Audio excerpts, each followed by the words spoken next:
জলপাইয়ের আচার তো অনেক হলো, চলেন এখন নতুন কিছু ট্রাই করি। প্রিয় দর্শক, আসসালামু আলাইকুম। আমি নীরা চলে আসলাম আপনাদের সাথে একদম ভিন্ন রকম আর খুবই সুস্বাদু একটা রেসিপি শেয়ার করতে, যেটা একটু আনকমন। আজকে সেই ভিন্ন রকম আর ইউনিক রেসিপিটার নাম হলো জলপাই সত্ত্ব। কে কে করে থাকেন এই জলপাইয়ের সিজনে জলপাই সত্ত্বটা? আমি কিন্তু প্রতি সিজনেই অল্প করে জলপাই সত্ত্ব দিয়ে থাকি, আর এটা বানানো যেমন ইজি আর খেতেও কিন্তু আমের সত্ত্ব থেকে কোনো অংশেই কম টেস্টি না। স্ক্রিনে দেখতে পেরেছেন যে আমি প্রথমে জলপাইগুলো বোটা ছাড়িয়ে ভালোভাবে ধুয়ে পরিষ্কার করে সেদ্ধ বসিয়ে এই দিক দিয়ে আমি যে গুঁড়া মশলাটা তৈরি করব সেটা হালকাভাবে টেলে নিচ্ছি। এখানে দিয়েছি শুকনো মরিচ, তারপর হচ্ছে আস্ত জিরা আর পাঁচফোড়ন একসাথে টেলে নিয়ে আমি গুঁড়া করে নিব। আর এদিকে জলপাইটা একদম সেদ্ধ হয়ে গিয়েছে, একটু গরম থাকা অবস্থাতেই জলপাইটাকে ম্যাশ করে নিতে হবে হাতের আর শরীরের সমস্ত জোর দিয়ে।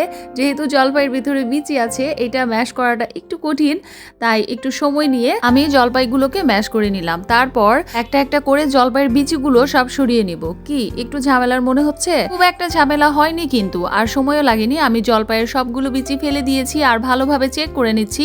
একটা কথা কি, যখন আমরা আম সত্ত্ব বানাই তখনও কিন্তু আমের আটিগুলো ফেলে দিতে হয়, তাই না? আর ভিন্ন রকম কিছু ট্রাই করতে গেলে কিন্তু এই সামান্য কষ্টগুলো আর গায়ে মাখানো যাবে না। তো দেখতেই পাচ্ছেন যে আমি চাল বাছার মতো খুবই কেয়ারফুলি একদম জলপাইয়ের বিচি চেক করে তারপর সবগুলো বিচি ফেলে দিয়ে একটা ব্লেন্ডার জারে আমি জলপাইয়ের পিউরিটা নিয়ে নিয়েছি। কারণ এখানে জলপাই সত্ত্ব বানানোর জন্য আমার জলপাইয়ের খুব একটা স্মুথ ব্যাটার লাগবে, তাই আমি একটু একটু করে জলপাইয়ের পিউরিটাকে ভালোভাবে ব্লেন্ড করে নিয়ে একটা স্মুথ ব্যাটার তৈরি করে নিলাম। এখন তো কাজ মোটামুটি কমপ্লিট, আর পরের কাজটা একদমই ইজি। সামান্য পরিমাণে তেল দিয়ে, এখানে আমি হাফ কাপ তেল ব্যবহার করেছি, খুব বেশি তেল যে দিতে হবে এমনও না। তারপর দিয়ে দিলাম সেই গুঁড়ো করে রাখা মশলাটা, তারপর দিয়ে দিব পরিমাণ মতো চিনি। আমি জলপাইয়ের সত্ত্বটা একটু মিষ্টি স্বাদের বানাবো, যেহেতু বাচ্চারা খাবে তাই।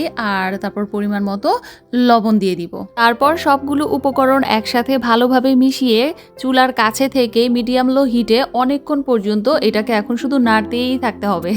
নাড়তে নাড়তে যখন মনে হবে যে এটা আঠালো হয়ে এসেছে, তখন চুলাটা অফ করে দিয়ে একটা বড় ট্রেতে এভাবে সরিষার তেল মেখে নিয়ে জলপাইয়ের ব্যাটারটাকে এখন ঢেলে দিব এই ট্রেতেই। তারপর একটা স্প্যাচুলার সাহায্যে আস্তে করে এটাকে একটু সময় নিয়ে যতটুকু পুরুত্ব রাখতে চান, আমি একটু মোটা করে দিয়েছি যেহেতু এটা শুকিয়ে আরও পাতলা হয়ে যাবে।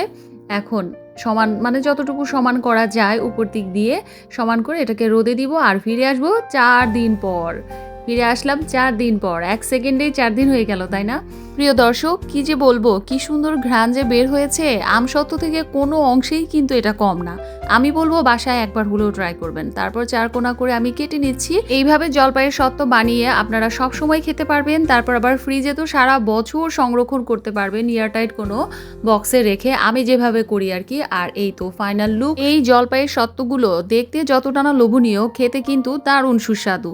আচারের মধ্যে অতিরিক্ত তেল মশলা থাকে বলে অনেক সময় খাওয়া হয় না, কিন্তু এই জলপাইয়ের সত্ত্বগুলো সবসময়ই খাওয়া যায়। আমার বাসায় বাচ্চারা খুবই পছন্দ করে, চকলেটের মতো সবসময়ই খেতে থাকে। যাই হোক, আজকের এই ইজি আর আনকমন রেসিপিটা আপনাদের কেমন লাগলো অবশ্যই কিন্তু কমেন্ট করে জানাতে ভুলবেন না। আর যারা এখনও জলপাইয়ের সত্ত্ব ট্রাই করেননি, আমি বলবো মাস্ট একবার হলেও বানিয়ে দেখবেন। তো আজকের এই ইজি রেসিপিটা এই পর্যন্তই। কথা হবে পরবর্তী নতুন কোনো ভিডিওতে। এতক্ষণ সাথে থাকার জন্য সবাইকে অনেক ধন্যবাদ। সবাই খুব ভালো থাকবেন। আল্লাহ হাফেজ।